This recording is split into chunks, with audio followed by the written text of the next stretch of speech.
Hoje não demorou, tá gravando.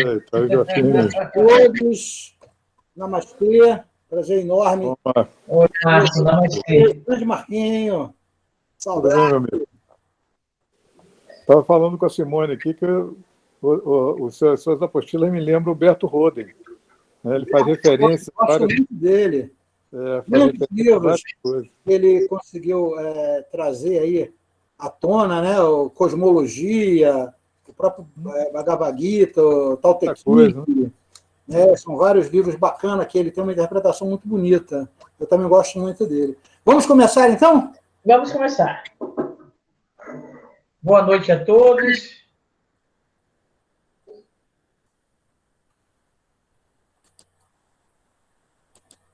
Estou colocando a tela inteira aqui para que a gente possa iniciar.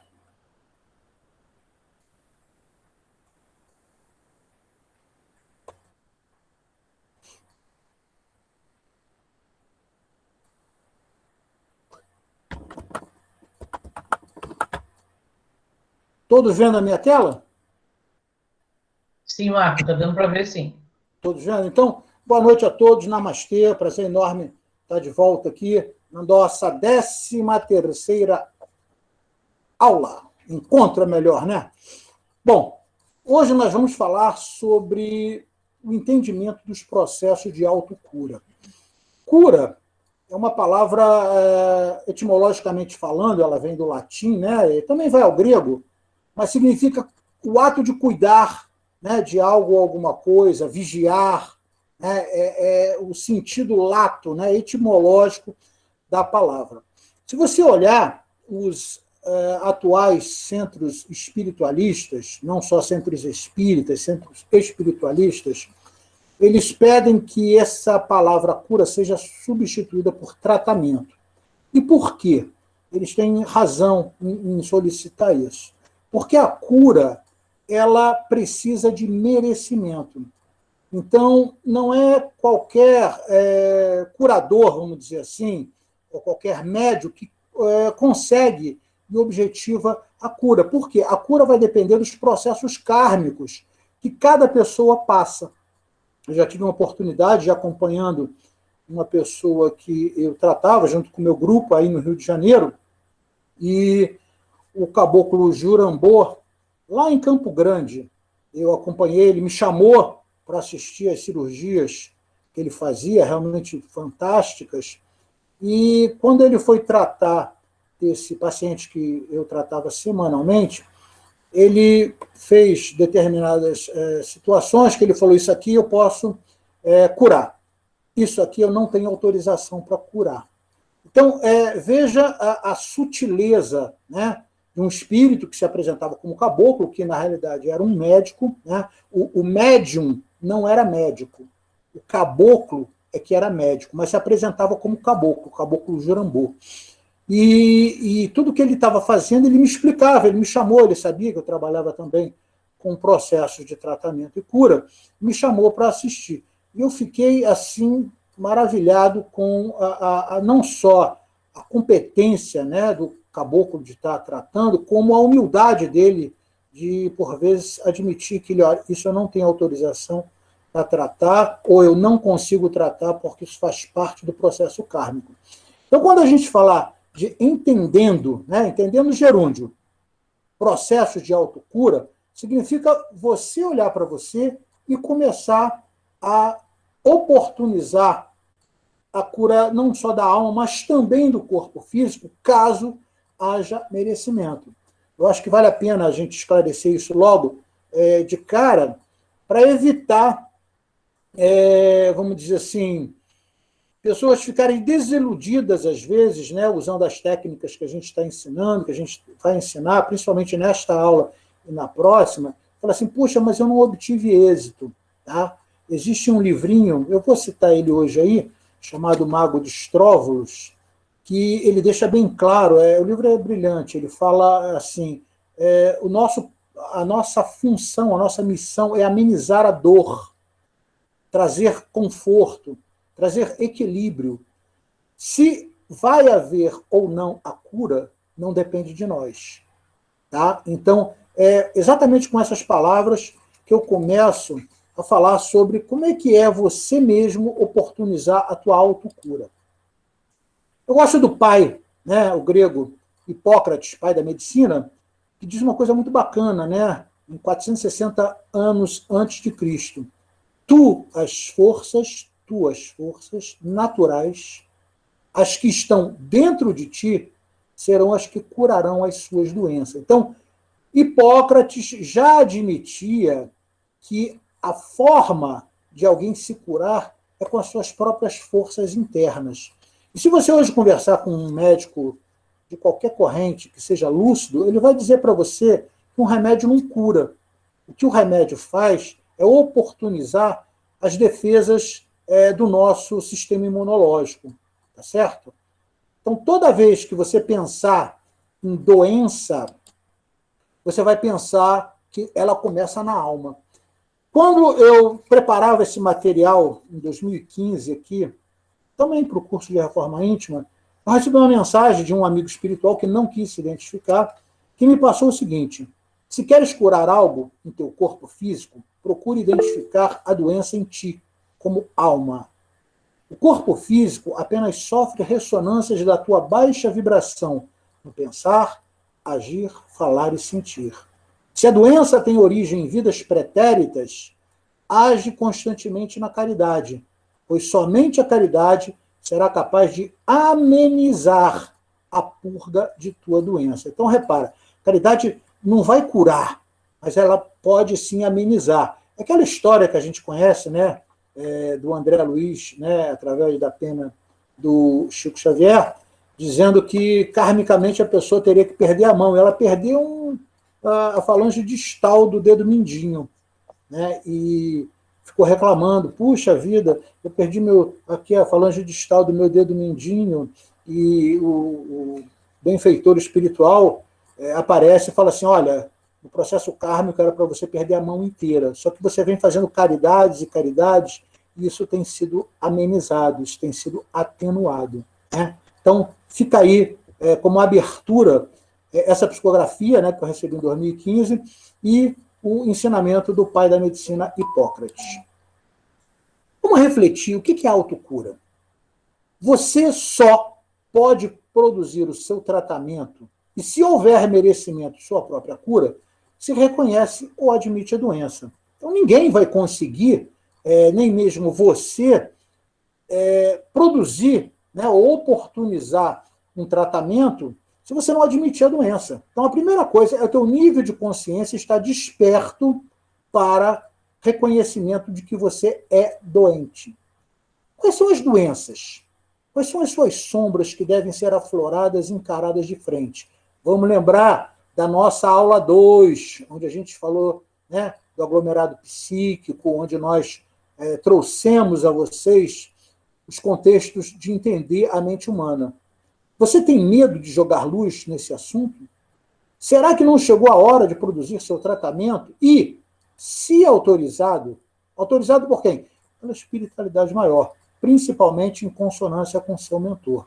A sua própria cura? Doença é tudo aquilo que te desequilibra, que altera e contamina a sua energia, que te causa dor física ou dor na alma. Então, existem vários níveis de doença, né? Hoje, a gente consegue entender que tem psicólogos, psiquiatras especializados nessa área de estresse, né, de contextos da mente humana, que classificam isso como doença. Tá certo? Então, tudo que te desequilibra, na realidade, é uma doença. A doença não é algo natural. Nós nascemos simples e ignorantes, porém sãos. O natural é a saúde. Toda doença, seja do corpo ou da alma, na realidade retratam a não consonância de seus pensamentos, palavras, atitudes, emoções, sentimentos com as leis naturais. Então, toda vez que a gente não está em consonância com as leis do Pai, você tende a manifestar, através do seu pensamento, da sua palavra, da sua atitude, das suas emoções, atitudes que são dissonantes, ou seja, não estão de acordo com as leis naturais, que que são as leis que nós chamamos de leis de Deus, tá certo? Então, a primeira coisa é entender o que é autocura. Essa figura aqui é interessante. Me parece que vocês não têm, talvez, esses pequenos desenhinhos aqui, depois vocês colocam lá, porque quando eu faço um material, no dia da aula, eu sempre faço uma revisão. E sempre vejo, é melhor colocar isso aqui para explicar. Então, às vezes, tem pequenas diferenças, mas são coisas bem pequeninas. Então, esse desenho mostra o seguinte: nós nascemos, enquanto criados, né, simples e ignorantes pelo pai, simples e ignorantes, como né, a gente vê no livro dos Espíritos. E o que vai desequilibrando as nossas encarnações são exatamente os nossos defeitos morais, os nossos vícios. E como nós somos simples e ignorantes, e a ignorância é o grande mal, vamos dizer assim, da alma humana, você começa a pesar, você começa a atribuir um peso para os teus defeitos morais e vícios muito maior do que as virtudes. Então, a tendência natural é que esse peso faça o quê? As setas indicam a nossa tendência. Isso começa a pesar para baixo. Como diria, né, os espíritos, a Kardec conhece o verdadeiro espírita pela força de vontade que tem em domar suas más inclinações e tendências. Então, a tendência natural do ser humano, principalmente após a sua criação, ainda simples e ignorante, ele cometeu muitos erros. Então, a doença é o resultado desse desequilíbrio. Um equívoco cometido por você nessa vida ou em vidas pretéritas. E devido às nossas trajetórias nesse mundo de expiações e provas, todos nós temos sim alguma doença manifesta no corpo físico originada na alma. Às vezes essa doença só vai se manifestar em determinado momento da sua vida, em determinada idade. Por quê? Porque nós somos Highlander. Nós herdamos de nós mesmos os defeitos morais, os vícios, as virtudes, né, de uma encarnação para outra. Então, quando você encarna, você tem resquícios de encarnações passadas. A gente viu isso na aula 2 e em outras aulas que nós comentamos sobre esse assunto. Então, é natural que nós tenhamos, sim, doenças que, por muitas vezes, saem do campo mental, em determinado momento da nossa vida, vamos imaginar na velhice, por exemplo, e aciona o genoma. O campo mental ele está ligado diretamente ao nosso DNA. A espiral helicoidal do DNA, na realidade, são informações que são enviadas do campo mental para o genoma, para a formação do DNA. Então, se naquela informação do teu campo mental tem, por exemplo, um câncer que deve se manifestar para que você possa ter um nível de aprendizado, ela vem exatamente com a informação em que momento da sua vida aquela doença vai se manifestar.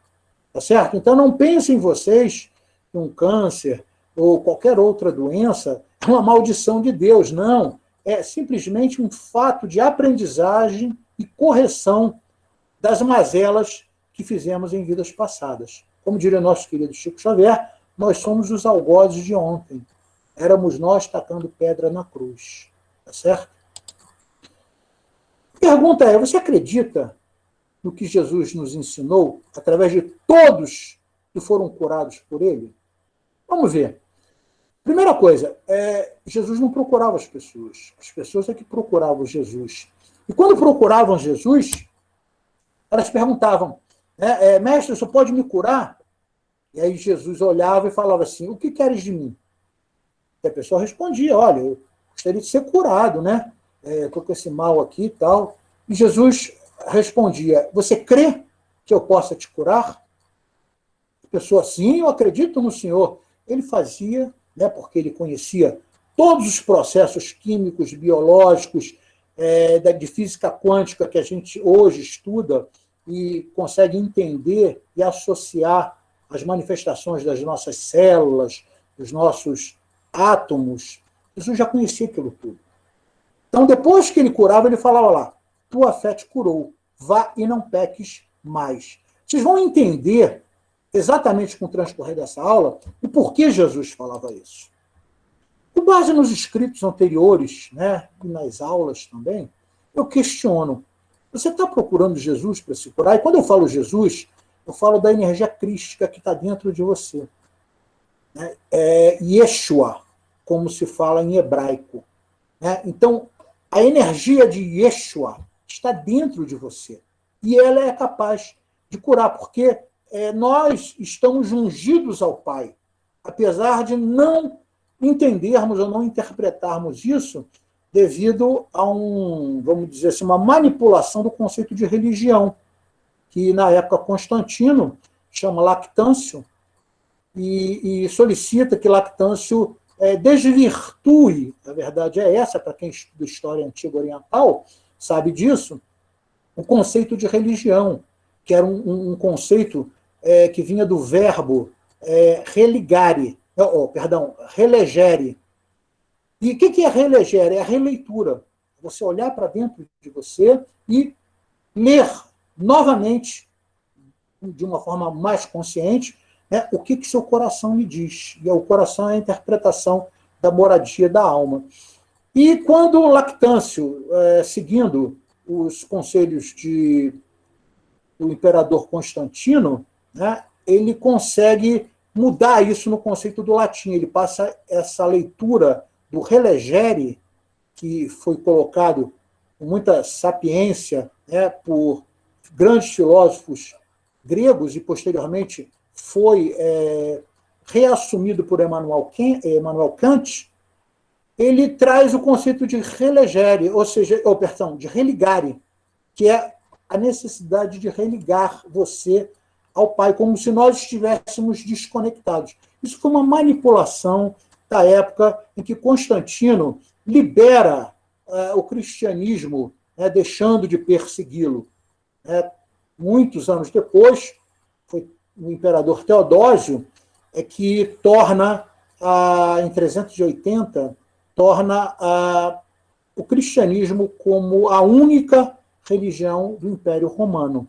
Então, Constantino cessa as perseguições através de uma lei, e muitos anos depois, quase 55 anos depois, o imperador Teodósio é que torna, sim, o cristianismo como a única religião do Império Romano. Então, Jesus ele tem esse contexto de grande conhecedor, um irmão nosso mais velho que viveu tudo aquilo, todas as dificuldades que a gente vive, que sabia e conhecia os processos, e por muitas vezes ele, segundo Joana de Ângeles, curava determinadas pessoas que já tinham se voluntariado para receber esse processo de cura. É o caso do cego de nascença. Joana diz que ele já veio com a tarefa de prestar testemunho da capacidade de Jesus. Quando Jesus pega a sua saliva, pega a terra, tem os 4 elementos naturais que compõem a grande parte do nosso planeta, que é carbono, hidrogênio, nitrogênio e oxigênio, que são os mesmos 4 elementos que compõem o seu DNA, e ele cospe, então, através da sua saliva, ele ativa aquelas partículas, faz uma espécie de um emaranhado aí, esfregando as mãos, e aplica no olho do cego. E fala para o ceguinho, vá a Betsaida se lavar. E o ceguinho fala assim, mas, mestre, temos aqui um outro poço mais próximo. Ele falou, vá a Betsaida. Era um pouquinho mais longe, porque precisava de um tempo para correção do DNA. Então, a gente consegue ver que Jesus dominava tudo. A minha pergunta é, você acredita, está procurando dentro de você essa energia crística para se curar? Não importa qual seja a doença. Acredita que esse nosso Mestre Jesus, que está dentro de nós também, através dessa energia crística, possa te curar das suas doenças?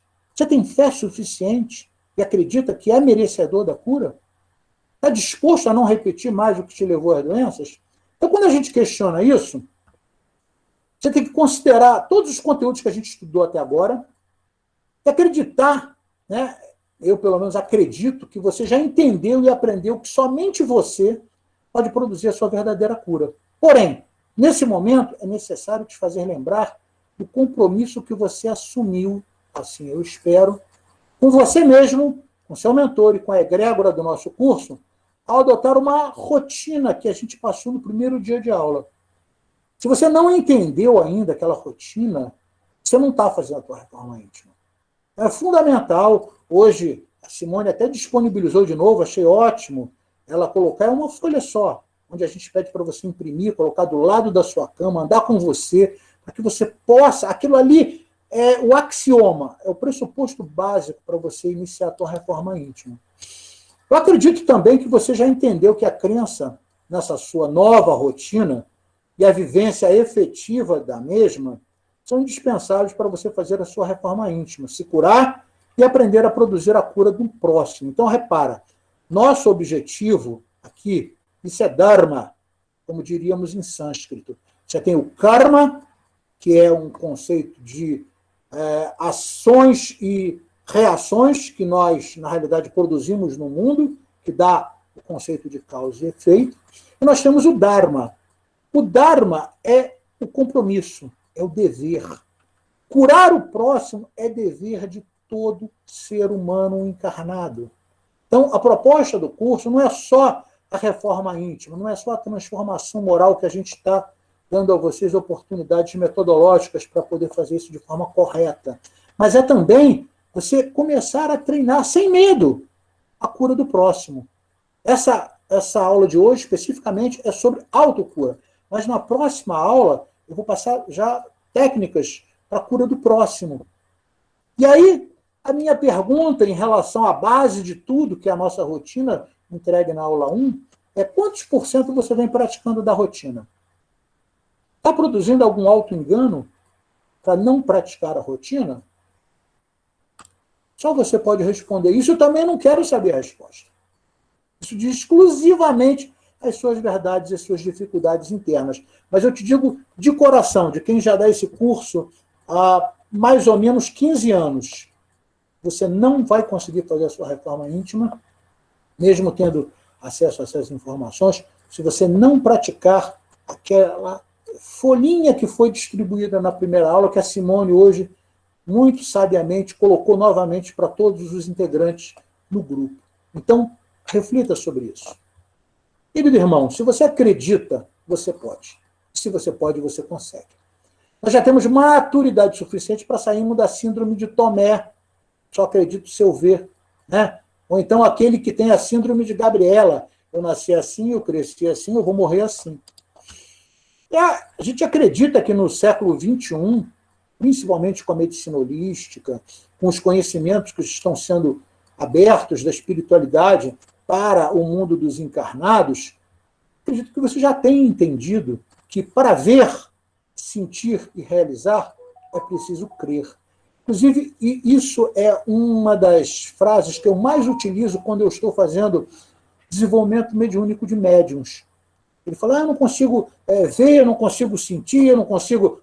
Amigo, você crê? Porque a síndrome de Tomé já ficou para trás. Agora é o contrário. Você tem que ver, você tem que crer para ver, sentir e realizar. A fé é a condição fundamental para a sua transformação e cura.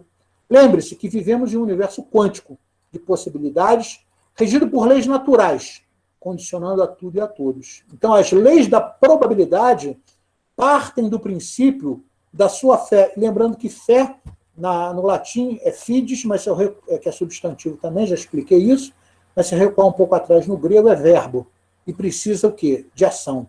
Qual é a ação que se faz na fé? É a ideoplastia, é criar a imagem mental. Então, quando você professa a tua fé, você cria a imagem mental do que você está pedindo. Você cria a imagem mental daquela superação de uma dificuldade que você possa estar confrontando. Como diria o Bhagavad Gita, na hora que Arjuna está junto com vamos dizer assim, com o seu exército para enfrentar do outro lado seus primos, seus irmãos, ele faz a invocação de Krishna, achando que Krishna ia falar para ele fugir do combate, tentar o diálogo. E Krishna, muito pelo contrário, fala para ele, prepare-se para o combate. E aí, lembrando aí, o Marco Aurélio, grande amigo, lembrou do Humberto Roden. Humberto Roden, no livrinho do Bhagavad Gita, né, que ele faz um resumozinho bem bonito, bem bacana, ele diz que os nossos inimigos, que na história de Arjuna, ali que era o príncipe, né, que está representando os primos, os irmãos, os nossos verdadeiros inimigos são os nossos defeitos morais. É a nossa mazela do egoísmo, é a nossa mazela do orgulho, da maledicência e por aí vai. Então, quando Krishna fala prepare-se para o combate, nós temos que nos confrontar, aflorar essas sombras. Como diria Paulo de Tarso, né, indo para a morte, combati o bom combate. Combater o bom combate é você se confrontar em relação às suas mazelas, às suas sombras. Que tem uma figurazinha que mostra o seguinte, as dificuldades estão aqui, as conquistas estão do outro lado. Para você galgar esse salto, primeiro, você tem que ter coragem de se lançar. Segundo, força necessária para poder ter, vamos dizer assim, capacidade de superar a distância. E fé em acreditar que você vai chegar do outro lado. Então, eu usei essa imagem para lembrar que coragem, força e fé é fundamental nesse processo de você canalizar o teu potencial para superar as tuas dificuldades. Toda essa conversa anterior foi para lhe fazer entender que a sua autocura está nas suas mãos, no seu auto-perdão. Você vai reparar que todas as metodologias de autocura começam com auto-perdão. Todos nós já erramos. Somos filhos do Pai, mas nascemos simples e ignorantes. A ignorância nos fez errar. E erramos muito. E como diria o nosso mestre Jesus, atire a primeira pedra aqueles que estiverem isentos de pecados.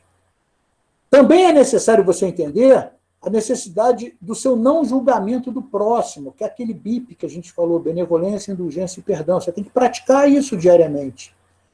É necessário você entender a sua força de vontade, do plexo solar, para canalizar a tua vontade, não deixar esmorecer. Na sua fé raciocinada, como diria o nosso querido Kardec, na prática efetiva da rotina passada no primeiro dia de aula e na aplicação cuidadosa de todos os conhecimentos transmitidos até aqui.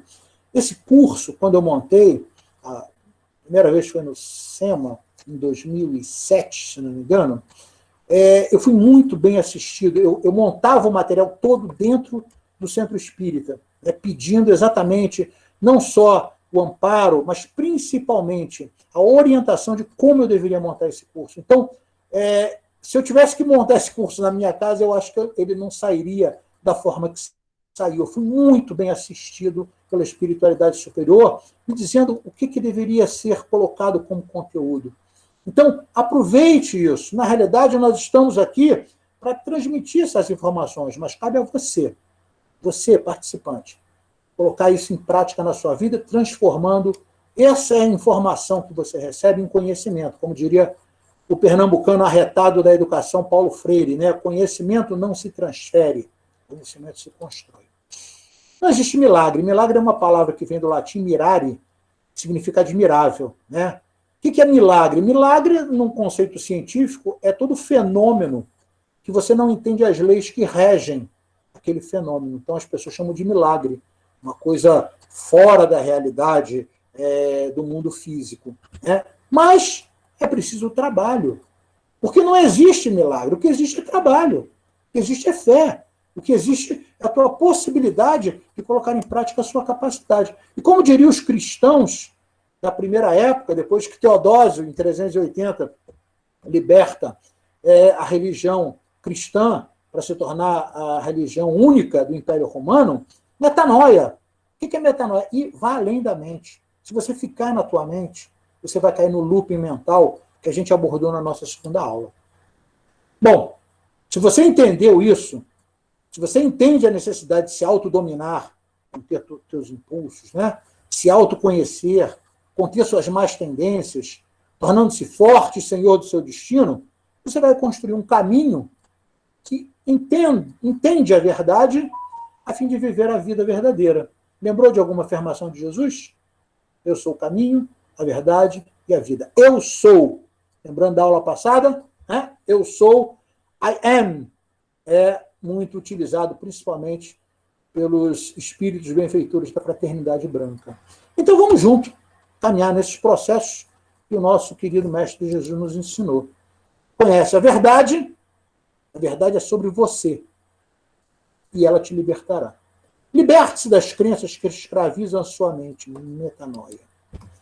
Vejamos o que nos ensinam os espíritos benfeitores e os cientistas, né, e autores de vários livros. Repara, nós ainda temos meia hora para falar, e eu te diria que se eu tivesse que falar com o devido cuidado que merece o material, eu ficaria mais de 2 horas. Então eu vou ter que acelerar, contando com a boa vontade de vocês depois lerem, e se tiver qualquer dúvida, pergunta no grupo que a gente responde quase que de pronto atendimento. Bom, eu cito esse livro aqui, de Joana de Ângeles, que foi produzido lá em Salvador. Essa editora, Livraria Espírita Alvorada Editora, ela é a editora da Mansão do Caminho, do Divaldo. E eles fizeram um estudo maravilhoso. Existe um núcleo de estudos psicológicos lá, onde eles publicaram esse livro aqui. Puxa, Marco, eu queria adquirir esse livro. Entra na internet, bota lá, Livraria Espírita Alvorada Editora. Você vai, né, ter acesso a comprar esse livro. Ele não tem esse logo aqui da Mansão do Caminho, nem escrito nada aqui. Foi eu que coloquei para lembrar vocês que é uma editora da Mansão do Caminho. Toda a captação de recursos que é dada pela venda dos livros é encaminhada às obras sociais da Mansão do Caminho. Vejamos algumas referências, né, que esse livro faz dentro do processo de entendimento de Joana de Ângeles para entender o que é cura. Ela fala muito sobre ideoplastia. Ela coloca o tempo todo a necessidade de projeção da mente para a realização de processos. Então vejamos aqui, quando estiver em azul, vocês lembram, é retirado integralmente do livro. O organismo tem sublimes recursos por sermos uma máquina divina, na qual a mente, sendo independente do corpo, pode atuar sobre o mesmo. Direcionar a mente em favor da visualização dirigida. Então, repara, Joana, depois vocês leiam com calma, vai deixar claro a necessidade de ideoplastia, que é exatamente o mentalismo. Primeiro princípio, primeira regra, primeiro grande ensinamento de Hermes Trismegisto, das leis que ele coloca. Mentalismo é fundamental. As visualizações abrangem experiências de autoconscientização, objetivando a superação de desafios que se tornaram problemas perturbadores. A meditação torna-se-lhe o meio mais eficaz para disciplinar a vontade. As pessoas quase não citam, mas o que Jesus mais fazia, na época em que esteve entre nós, era meditar. Ele mexe, ele saía, né, ia para uma colina tal, e meditava. A meditação é muito importante para trazer você para o seu eixo, para trazer você para o conceito de escutar Deus. Quando o homem cala, Deus fala. É assim que a gente aprende? Então, esse livro de Joana é fantástico. Ele traz muitas informações. Eu coloquei aqui o que é mais pertinente para esse momento do nosso aprendizado. Mas vale a pena, quem quiser, né, adquirir, está aí as referências, vale a pena ler, porque ele cita quase que todas as obras, né, esse estudo de Joana, e colocando pertinentemente a cada momento. Outro livro que eu gosto muito, que é do Norman Shelley e do Dawson Church, A Medicina da Alma. Esse é um PhD médico que trabalha em medicina holística. E ele narra exatamente processos de cura dentro da visão dele, que é muito interessante. E ele diz que a medicina da alma apresenta 3 pilares, que são dizeres dele, medicina da alma, tá? Como é o título do livro. Ele diz que a gente tem que entender o sistema de energia, né? Nós estudamos isso, chakras e nadis, processo de consciência, ou seja, galgar degraus que vão além da sua fé abstrata, a sua fé tem que ser raciocinada, para isso você desperta a sua consciência, você traz para você dados do teu campo mental que estão, por muitas vezes, no seu subconsciente ou no seu inconsciente. Lembrando, né, que a quantidade de bytes de informação produzidas no consciente é infinitamente menor do que as informações contidas no subconsciente e no inconsciente. Então, é disso que ele está falando. E a intenção, eu até recomendei um livro maravilhoso sobre a intenção. A intenção está no conceito do poder do coração. O que você realmente quer com aquela ação ou com aquele pensamento. Então, ele diz que esses são os 3 pilares da medicina da alma. Para eles, a cura é ativada no corpo. Quando eu falo eles, são os 2 autores. A cura é ativada no corpo do paciente através de processos mentais conscientes e direcionados, associados à emanação da irradiação de amor pelo coração. Lembra que eu falei que o amor é capaz de integrar as 5 interações de força? Eletromagnética, gravitacional, nuclear forte, nuclear fraca e a força de sincronicidade. São as 5 forças que a física conhece. O amor é capaz de integrar. Então, por isso que a gente falou, às vezes você tem uma curandeira que nunca estudou física na vida e ela faz um trabalho de benzedura, por exemplo, um amor enorme. E ela, sem saber, ela está integrando essas 5 forças. E isso é capaz de alterar um genoma, Marco. Isso é loucura. Não, você vai ver aqui que tem várias citações que mostram isso. Essa afirmação aqui anterior, consolidação e síntese de como a cura pode se processar, tem como pressuposto o conhecimento de que somos entidades eletromagnéticas individualizadas, pois cada átomo do corpo humano vibra em um determinado nível de energia, oportunizando uma assinatura energética única. Por isso que você tem um fundo de olho específico, que é só seu, ninguém tem igual. Você tem uma vibração única sua. Você tem uma assinatura energética. Por isso que na formação do duplo etéreo para o corpo físico, né, na medida que vai plasmando para a formação da matéria do corpo físico, você tem uma impressão digital única sua, por causa dessa sua assinatura energética, que é conforme o seu padrão vibracional. Ela é única, não tem ninguém igual. Dados, né, tirados textualmente. Quando conduzimos conscientemente a mente e o coração, olha aquilo que eu falei de associar o chakra da coroa ao chakra cardíaco. Quando conduzimos conscientemente a mente e o coração para uma vibração semelhante, de maneira a que eles, coração e mente, funcionem na mesma amplitude vibratória. Tem que ser curta. Na próxima hora eu vou falar sobre vibração curta, vibração longa, sobre os efeitos da física, sobre onda, o que é uma amplitude de onda, a gente vai falar sobre isso. Estamos falando dessa vibração na alma, para que passe a existir entre elas uma ressonância, bem como uma comunicação recíproca entre as suas energias, o que possibilita que a cura circule sem esforço através do corpo. Aqui a página citada. Esse livro também é bastante interessante.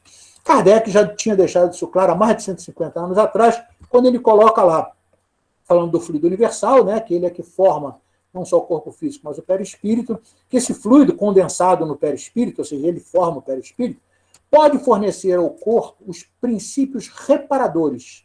O agente propulsor é o espírito, encarnado ou desencarnado, através da sua mente, né? A cura se opera pela substituição de uma molécula sã a uma molécula não sã, ou seja, malsã. A potência curadora estará, pois, em razão da pureza da substância inoculada.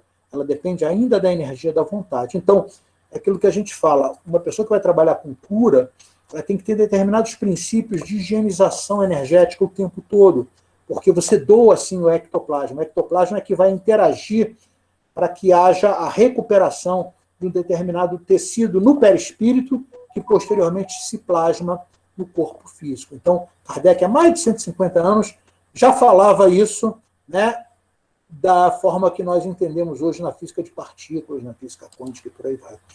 Mecanismo da mediunidade, né, com André Luiz também, onde ele fala nesse capítulo 22 sobre mediunidade curativa, ele fala uma coisa bastante interessante que reforça o que a gente vem falando. Os centros de força, que são chakras, e cada órgão obedece ao comando mental. Olha a afirmação do André Luiz.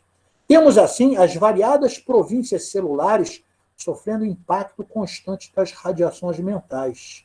Ou seja, o que você pensa, da forma que você age, que você fala, acaba alterando as suas células. Lembra que eu falei? Você faz a produção do neuropeptídeo, neuropeptídeo, na realidade, né, é uma substância química produzida no cérebro, ele cai na corrente sanguínea e ele cai carreado de uma informação.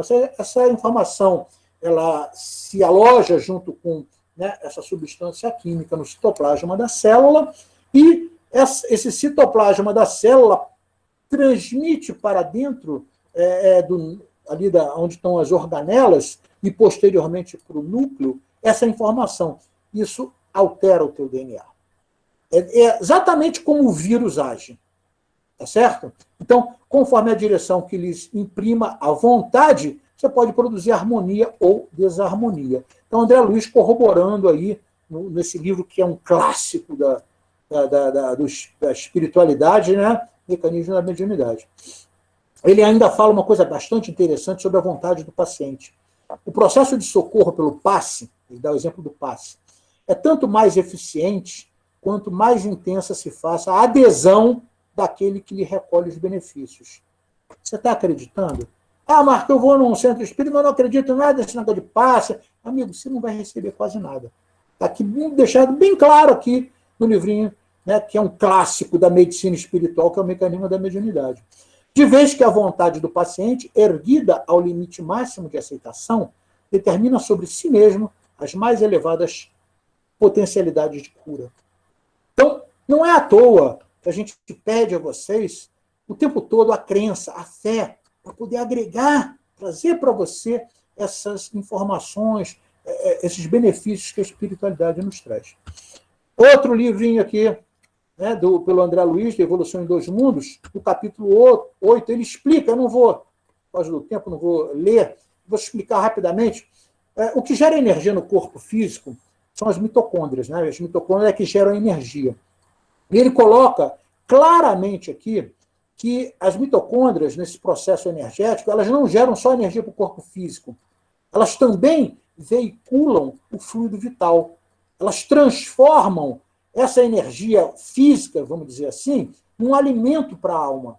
E isso vai impactar diretamente no nosso sistema imunológico, principalmente na produção de CD4 e CD8, que são, vamos dizer assim, os dois grandes agentes de defesa do nosso organismo, né? Então, toda vez que a gente tem um tipo de pensamento desarmonioso, nós estamos produzindo uma energia que vai danificar as nossas células. Quando a gente, em contrapartida, estimula um pensamento bacana, benéfico, você vai estar estimulando para a melhoria daquele conceito que nós chamamos de equilíbrio do átomo, que leva para o equilíbrio da célula. Lembra que eu falei da medicina radiônica em algumas aulas já passadas, e falei acho que na aula passada também, que uma célula, vamos dizer assim, está estabilizada, os elétrons nos orbitais, eles têm mais ou menos uma vibração entre 70 a 90 milivolts. Quando ela começa a perder elétrons, que a doença é a perda de elétrons, você começa a baixar de 70 milivolts, então ele começa a apresentar uma carência. Quando ele está abaixo de 28, entre 28 e 24, abaixo disso, ele está doente, ou seja, a célula começa a morrer. Então a gente vai entender uma coisa bem bacana aqui, que é colocado nesse livrinho da Marlene Nobre, que ela fala, aqui está arriscado porque aqui eu acredito que ela se enganou, né? Tudo indica, porém, que os seres humanos não nascem com a quantidade total de ectoplasma. Não. Isso aqui está errado, é de fluido vital. Tá? Vamos só explicar essa relação para você entender isso. Quando você inspira, você traz oxigênio e traz junto o fluido vital. O que faz a recepção do fluido vital? As tuas células, os teus genomas, o teu DNA está programado para fazer a apropriação, o aproveitamento desse fluido vital que vai te dar vida. Quando você utiliza ele no teu corpo e coloca ele para fora, da mesma forma que você coloca o gás carbônico, você está colocando o ectoplasma. Então, o que é o ectoplasma? É o dejeto do fluido vital que foi utilizado pelo corpo físico. Por isso é que você pega os grandes estudiosos, aí eu me refiro a cientistas russos, que fizeram o estudo do ectoplasma com bastante, o Aksov, com bastante propriedade, dizendo que o ectoplasma é uma substância biológica. Por quê? Porque ela foi utilizada pelos nossos processos biológicos. Mas qual é a origem do ectoplasma? É o fluido vital. Então, aqui eu acredito que a Marlene Nobre se enganou e eu fiz a correção aqui. Da mesma forma, nessa citação aqui, quando ela coloca assim, ó, com certeza deve haver um mecanismo de comunicação entre os genes mitocondriais que estão localizados no citoplasma e os do núcleo, onde está o genoma propriamente dito. Ela diz dessa correlação de troca de energia. Então, aqui no finalzinho, ela coloca lá, o postulado está se referindo ao controle genético da produção de fluido vital. É outro equívoco que ela cometeu aqui no livro, porque nós não produzimos fluido vital. Fluido vital é uma coisa produzida pelo nosso querido pai, nosso grande criador. O que a gente faz através das mitocôndrias, e posteriormente trazendo isso para o nosso DNA, é o aproveitamento do fluido vital. A partir do momento que o fluido vital foi aproveitado nos dando vida, e o genoma tem exatamente uma classificação do tempo que ele tem essa capacidade. Isso é colocado com muita propriedade em Cryon. Cryon é uma entidade eletromagnética da Fraternidade Branca. Eu fiz a referência aqui um artigo maravilhoso chamado As 12 Camadas do DNA. Aqui está o link para você se apropriar. É uma leitura um pouco difícil, mas vale a pena, porque ele reforça tudo isso. E detalhe, essa canalização que foi feita através dessa entidade eletromagnética, que é o Cryon, é bem anterior ao livro da Marlene Nobre, tá? Mas ele corrobora exatamente o que a Marlene Nobre fala. Esse livro dela é fantástico. Então, desse modo, fica mais fácil a gente entender a maior ou menor capacidade de cura, né? Que na realidade está vinculada aos teus genes mitocondriais. Isso é kármico. Quantidade de vida que você vai gerar energeticamente falando vai acontecer onde? Nas mitocôndrias. Porém, você já vem com essa capacidade definida. A capacidade de aproveitamento que é definida, não a produção, porque nós não produzimos fluido vital. Ok? Então fica essa correção aí ao livro da querida Marlene Nobre. Um livrinho que eu gosto muito, de Frank Close, né? Chamado A Cebola. É um livro científico, tá? A Cebola Cósmica, mas ele fala uma coisa bem bacana aqui, ó, na página 41. Ele descreve a trajetória estável dos elétrons em torno do núcleo dos átomos, demonstrando ser esta uma situação de equilíbrio, mas que pode ser modificada por ação de uma fonte de energia externa incidindo sobre o átomo. Essa fonte, como diria o nosso querido Amit Goswami, que está corroborando o Deepak Chopra, na realidade, nesse livrinho aqui, O Médico Quântico, ele diz que a mente, a nossa capacidade mental é capaz de fazer essa alteração nos elétrons. É por isso que eu citei da medicina radiônica a milivoltagem de uma célula normal, de uma célula que começa a apresentar uma carência, e uma célula que já apresenta uma doença. A modificação na órbita dos elétrons poderia causar um desequilíbrio molecular, que é considerado a base das doenças. Olha o que a gente falou. A gente não está inventando coisa. A gente vai buscar a ciência nos médicos, nos PhD, na realidade, que tem um grande conhecimento, e a gente vai confrontando isso com o que a gente aprende na doutrina dos espíritos. Amit Goswami, né, nesse livrinho Médico Quântico, onde no capítulo 6 ele bota mais física quântica e suas contribuições à medicina. Ele coloca uma coisa muito bacana. A cura desse desequilíbrio se realizaria no interior do átomo, pelo realinhamento dos elétrons. Olha o que a gente falou aí, ó. Deslocados dos seus orbitais originais. Sabendo que o pensamento representa uma grande fonte de energia, pode-se acreditar que ele é perfeitamente capaz de produzir esse tipo de ação sobre os átomos, para onde estiver direcionado. Então, olha aí a capacidade mental do ser humano podendo equilibrar um átomo, despolarizar, ou seja, tirar os elétrons, ou polarizar, colocar elétron. Nós temos essa capacidade. Não foi à toa que o Mestre Jesus disse que tudo que faço podereis fazer e muito mais.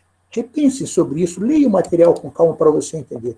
Ainda no Médico Quântico, ele coloca que a doença mente-corpo consiste em distúrbios físicos, que a imposição de significado mental estabelece desarmonia em nossos corpos. Aquela coisa das emoções é que vão te desequilibrar. Os contextos do pensamento mental de cura provém do domínio supramental da consciência, ou seja, a partir do momento que você acredita que pode, ele chama isso de supramental, é a tua fé, você pode.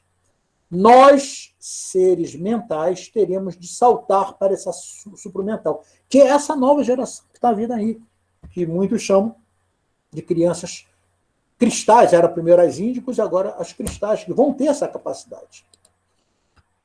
Eu chamo a atenção para esse livro, é um livro bastante interessante, ele foi produzido em Curitiba por 36 médiuns que souberam disciplinar os seus egos e produzir um livro bem bacana. Vocês vão ler ele com calma, tudo que tiver em azul eu retirei na íntegra do texto do livro. Tudo que tiver em vermelho é um acréscimo que eu acreditei ser necessário para que houvesse uma melhor compreensão. Então, ele coloca, né, alguns conceitos bastante interessantes sobre autocura, né, dizendo que não é um curandeiro que vai realizar a cura, é você que, acreditando na sua capacidade de recuperação, vai produzir essa capacidade de se recuperar. Ele fala da capacidade de comunicação entre as células, né, dos trilhões de células que a gente tem no corpo humano, ele explica isso com calma.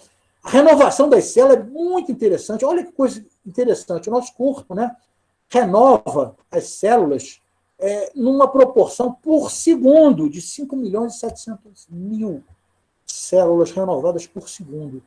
E aqui eu coloco uma complementação que não consta no livro deles, que é dado no livro da Física da Alma, do Amit Goswami, onde ele fala do efeito Hayflick. O que é o efeito Hayflick, né, ou Hayflick, como diria em inglês? É a capacidade de você renovar as tuas células. E o Deepak Chopra conhece isso bem, e o Amit Goswami chama essa atenção, que ele conhece isso muito bem, que nós temos essa capacidade, mas ele diz que essa capacidade é finita. Nós só temos em torno de 50 vezes para fazer essa renovação. Tá? Então, bota aí 50 anos, que seria, e aí teu corpo começa a envelhecer. Mas nós temos a capacidade, se usarmos a chamada supraconsciência, de fazer essa renovação até os 100 anos. A tendência natural do ser humano, com o desenvolvimento da sua intelectualidade, da sua moralidade, do conhecimento espiritualizado, ele vai começar a viver mais. Você vai ter pessoas com 180 anos aí em plena saúde. É a tendência natural da humanidade.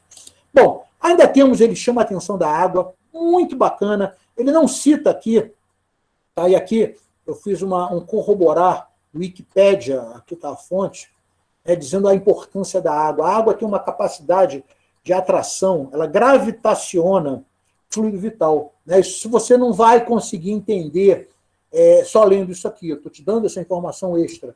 Então, a água tem uma capacidade de cura enorme, monstruosa. O dia que o ser humano, o dia que a medicina entender a capacidade de cura da água, né, muitas mazelas do corpo físico serão automaticamente curadas. Não é à toa que no terreiro de Umbanda, nas casas espíritas, espiritualistas, se usa água, né, fluidificada para que possa promover o início da autocura. Tá certo? Então, depois leiam com calma.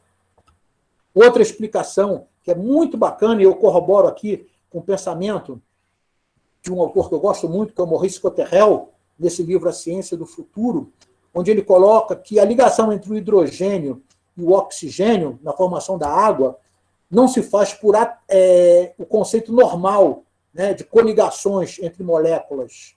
O hidrogênio não se conecta da mesma forma. Tá? Isso é conhecido pelos médicos cientistas.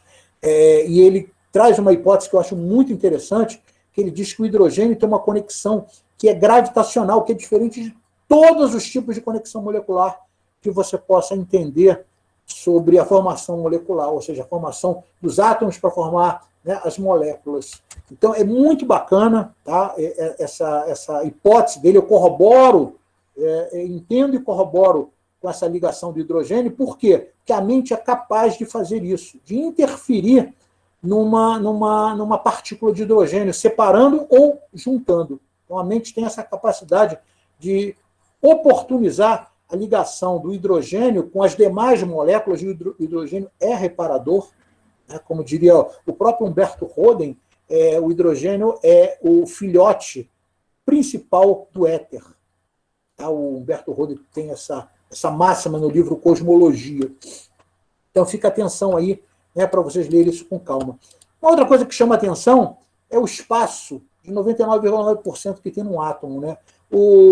Esse livrinho aqui do Isaac Bentov, A Respeito do Pêndulo Cósmico, ele faz uma interessante colocação. Ele bota assim: se aumentarmos um átomo onde o núcleo fique do tamanho da cabeça de um alfinete, o elétron estaria a mais de 3 metros de distância. Isso é uma metáfora que ele oportuniza aqui, só para você entender que existe um espaço enorme. O que tem nesse espaço é o que a física chama de campo ponto zero, que é o fluido universal. E aí a mente pode interagir exatamente nesse espaço e alterar os orbitais, por exemplo, tirando ou colocando elétrons, fazendo o decaimento beta, ou seja, passando um elétron para dentro do núcleo, transformando o elétron em pósitron. Certo? Isso é física. Então, está a explicação aí. Outras informações interessantes, que ele fala aqui nas casas de cura, que realizam palestras, elas têm em torno de 30% de aproveitamento na cura melhor. Ou seja, quando você está consciente do processo de cura, você oportuniza o teu próprio entendimento para se autocurar. Tá? Então, ele chama essa atenção, é bem bacana. Tem várias casas espiritualistas que não usam as palestras ainda, fazem só o tratamento. A Umbanda é um caso desse. Eles vão direto, a gente vai direto para a cura. Não, deveria ter palestra nas casas de Umbanda, para que houvesse essa oportunidade. Isso aqui é um dado científico, né? Foi feita essa pesquisa pelo George Meek, né, que é citado no livro. Bom, a gente vai verificar que essas afirmações de George Meek, né, que são citadas nesse livro, Danças das Energias, vão corroborar com tudo que Jesus nos ensinou. Tua fé te curou, ou te salvou, vai, não peques mais. É bastante interessante. O livro ainda é muito rico, né? Ele cita a mensagem da água do Masaru Emoto, que a gente sabe. Ele cita o método do Krieger-Kuss, que é o toque terapêutico. Tá? Marco, eu queria saber mais, entra na internet, escreve lá que você vai ver. Tá? Então, o livro é bastante rico. E, resumindo, o livro é um excelente exemplo vivo, né, de como produzir uma coisa bacana que sirva de exemplo para todas as casas espíritas. Né? Então, eu parabenizo a equipe de médios do Santo Espírita Luz da Caridade, lá de Curitiba, né, dizendo que realmente o exemplo deles é fantástico. Nessa mesma linha, eu recomendo vários autores, Greg Braden, né, o Bruce Lipton, com a Biologia da Crença, o Richard Gerber, Norman Shelley, Dawson Church, Peter Fraser, o Harry Massey, Amit Goswami, de Pachopra, né, entre outros, que vão falar o quê? Medicina energética, medicina vibracional, medicina da alma. Aqui está o livro Biologia da Crença, que é muito, muito bom. Né? Depois vocês leiam aqui, eu faço uma síntese, né, sobre o que ele chama da nova biologia, que é a epigenética, onde ele mostra que o pensamento é capaz, sim, de interferir não só nos átomos, mas na formação das células, como elas se harmonizam, o que explica a reencarnação também. Tá certo? Então, leiam com calma. Nossa conclusão, então. Através dessas informações dos benfeitores espirituais e dos cientistas, autores renomados, podemos concluir que o pensamento pode atuar diretamente nas energias corpusculares das células formadoras do organismo, pois elas liberam energia de seu interior, a gente viu, do mitocôndria, né? Ao mesmo tempo em que são suscetíveis às energias externas. Entende-se desta forma que a força mental pode, sim, produzir transformações celulares, ou seja, através da ação mental sobre o citoplasma e respectivas organelas nele contidas, ocorre a liberação de energias que são direcionadas para o interior das células, podendo produzir novas informações para cada genoma, que se encarregará de alterar, inclusive, a estrutura e formação das proteínas do DNA, tornando o processo de cura possível, se houver merecimento. Esse poder curativo será tanto maior quanto a vontade empregada pelo agente de cura, tornando mais intensas as vibrações emitidas pela sua mente. E se houver merecimento, por parte do paciente, até mesmo a cura. Então, repara, a gente termina aqui o nosso encontro e eu deixo claro que tem alguns anexos muito interessantes que vale a pena vocês lerem. Tem 3 artigos, um artigo que foi publicado na revista Exame, que vale a pena, falando sobre a técnica de liberação emocional. Tem outro artigo que traz um manual de autocura. Aqui tá, você pode baixar por download, dá para um amigo seu que está precisando, né? Da Escola de Verdades Espirituais, muito bacana. tem o artigo que simplifica e tem o manual de autocura que está aqui disponibilizado para o download. Temos o terceiro artigo aqui, que é da editora da Associação Médica Espírita de Minas Gerais, sobre cura e autocura, né? Também colocando que o auto-perdão é o início de tudo. Bem bacana. Nós temos um vídeo, né? Eu sou fã incondicional da Luzia Matias, né? Ela, na época que eu estava no Rio, ela trabalhava no Centro Espírita Leon Denis. Acredito que ela esteja lá até hoje. E esse videozinho dela aqui, que tem 44 minutos, faz uma explicação bem lúcida, bem bacana. Ela é médica, é uma pessoa super esclarecida, está no espiritismo há muito tempo, e aqui está o link para você assistir o vídeo. Assista o vídeo, que vai corroborar com muitas coisas que a gente falou. E uma curiosidade, né, tem aí da acupuntura, tem um ponto chamado Feng Fu, que é um ponto aqui, né, na altura do Atlas, onde você bota um gelo ali por 20 minutos e você vai ver a diferença, tá? Ele é capaz de melhorar a tua qualidade do sono, melhorar o teu humor, melhorar o teu sistema digestivo, aliviar resfriado, aliviar dores de cabeça, tá? Isso aqui não é invenção maluca. Isso aqui, a acupuntura, a medicina tradicional da China, que tem um teor maravilhoso no processo de entendimento da formação e do corpo sutil, tá certo? Então, vejam, pratiquem isso para você ver o resultado. Você mesmo vai entender. E tem um comprometimento que eu, toda vez que vou trabalhar com cura, e eu retirei isso do livro Mago de Estróvulos, que eu citei para vocês, que são as promessas de todo curador, e isso vai ser muito importante na aula próxima, onde a gente vai começar a aprender técnicas para curar o próximo, né? Então, aqui são 7, como se fosse um juramento que você faz junto à espiritualidade, para que você possa realmente se tornar um servidor da luz. Eu chamo de guerreiros da luz, tá certo? Então, é bastante interessante. E, por último, uma indicação de um livro. Se tudo isso que eu falei, de todas as coisas que eu demonstrei, de cientistas, né, pessoas renomadas, livros espíritas, espiritualistas, se você não está ainda muito convicto das coisas que eu apresentei aqui, leia esse livrinho, A Força da Mente, da Eigorina Cunha, onde ela mostra o exemplo dela. Ela nasceu com poliomielite, e como é que ela se curou. Livro fininho, pequenininho, né, chamado A Força da Mente, que vale a pena a leitura para você entender o que é a força da mente. Só tenho a agradecer de vocês terem ficado comigo até esse momento. Eu passei aí 4 minutos do nosso tempo, mas eu espero ter sido objetivo e feliz do passar a importância desse conteúdo para que nós possamos colocar em prática. Repara o seguinte, essa aula é a penúltima aula antes do nosso intervalo, ou seja, nós temos essa aula, depois vamos ter, no dia 15, mais uma aula sobre metodologias e técnicas de cura ao próximo, depois você vai ter o mês de julho inteiro sem aula. Por que nós fizemos isso? Para dar tempo de você assimilar, de você ler de novo, de você, ao ler, ter dúvidas. Não é pelo fato de nós não estarmos disponibilizando o conteúdo online, você vai ficar tímido em perguntar pelo grupo. Pergunte pelo grupo as coisas que você não esteja entendendo, que você está estudando e não está entendendo. Então, esse período vai ser exatamente para vocês praticarem. Esse curso, como eu falei desde o início, é um curso voltado a praticar. Não adianta nada você receber informação se você não souber ela transformar em conhecimento. Ok, meus amigos? Muito obrigado. Namastê. Eu peço a Deus que todos esses ensinamentos que são trazidos pela espiritualidade maior, que saem através da minha boca, eu digo que eu sou papagaio de pirata, eu estou aqui apenas para passar o que a espiritualidade, vamos dizer assim, orienta da forma que deve ser passada, que vocês coloquem em prática na vida de vocês, porque o curso tem esse objetivo, a transformação moral de cada um. Muito obrigado a todos. Namastê. Obrigado, Marcos. Obrigada, muito obrigado. Boa semana a todos. Boa semana. A gente se encontra, então, na terceira semana. Tchau, tchau, gente. Boa noite. Namastê. Boa noite. Obrigada. Boa noite. Obrigado. Boa noite. Obrigada.